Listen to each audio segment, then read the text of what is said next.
अस्सलाम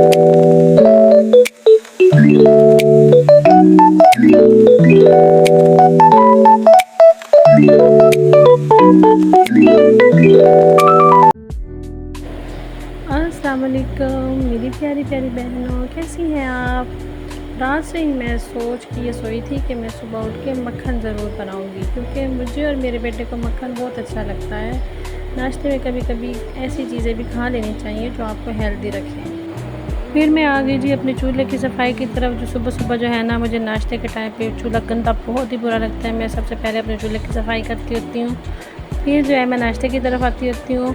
साथ ही मैं खाली पुलाव भी बना रही थी जी, कि एक दिन मैं मिलीनियर बन जाऊंगी और फिर मैं बहुत सारी मशीनरी लूँगी और अपने किचन में सब कुछ डेकोरेट करूँगी। खैर जी, चूल्हे की सफाई करते करते ही मैं ये अपने ख्वाब सजाती रही, ख्याली पुलाव बनाती रही। मेरा चूल्हा जो है ना इतनी देर में साफ़ हो गया। वैसे मेरा चूल्हा इतना भी जो है वो गंदा नहीं था। इतने काम के बाद इतना तो हो ही जाता है, लेकिन फिर भी आपको अपनी सफाई का और अपने साथ साथ अपनी चीज़ों की सफाई का भी ख्याल रखना चाहिए। तो खाने के मामले में बिल्कुल भी जो है कंप्रोमाइज़ नहीं करना चाहिए। सफाई जो है वो हमारी पहचान होती है कि एक औरत ने घर को किस तरह साफ़ सुथरा रखा हुआ होता है।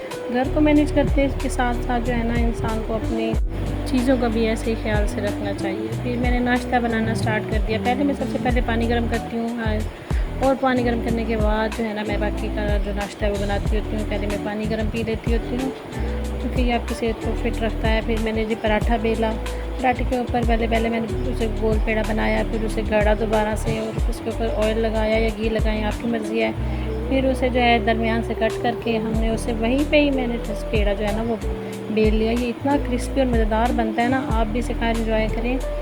और ये नए नए तरीक़ों से जो मैं आपको पराठे बनाना सिखा रही हूँ ना, प्लीज़ आप इसे ज़रूर एंजॉय करेंगे। आप किस तरह बनाया करें।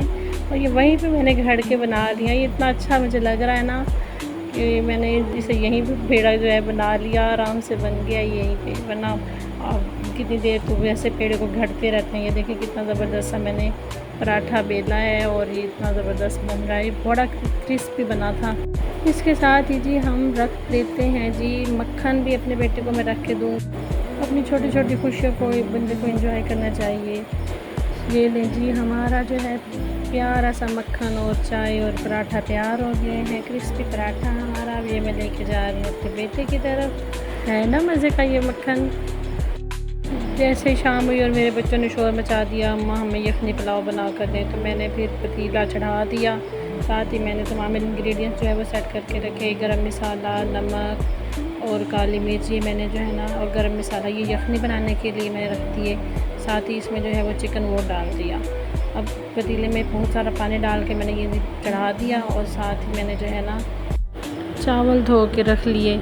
और जो है ना ये गोश्त जो है वो गल गया है अच्छी तरह से, और इसे मैंने बर्तन में अलग से निकाल दिया। यखनी जो है इसकी मैंने अलग बर्तन में जो है निकाल दी है, ताकि जो है ना चावल बनाते रहें साथ साथ उसी यखनी को भी बीच बीच में डाल के, ताकि उसका जो है टेस्ट ज़्यादा इन्हेंस होता है यखनी की वजह से, इसीलिए तो इसे यखनी पुलाव कहा जाता है।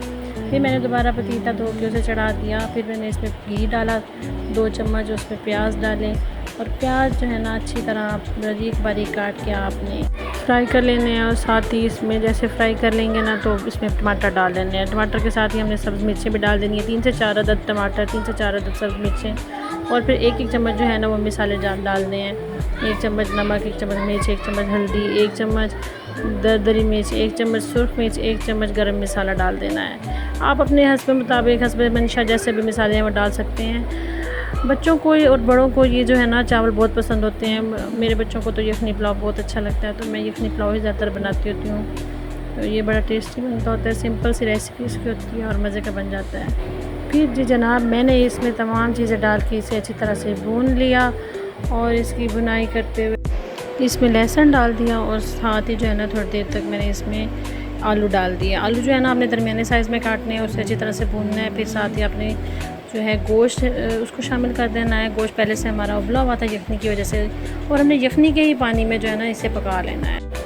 सादा सी ये रेसिपी है। मुझे यकीन है कि आपको मेरे तरीके से बनाए हुए चावल जो हैं बहुत पसंद आएंगे।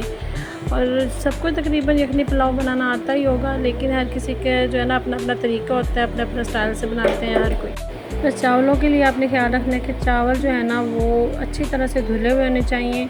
और कच्ची बासमती जो है वो जल्दी बन जाती है और उसे ना पानी में नहीं रखना पड़ता। लेकिन जो है ना पकी बासमती, उसे आपको धो के 1-1.5 घंटा के लिए ना पानी में रख देना चाहिए, ताकि चावल जो है वो बीच में से कच्चे पक्के से जो है ना बना रह जाएँ।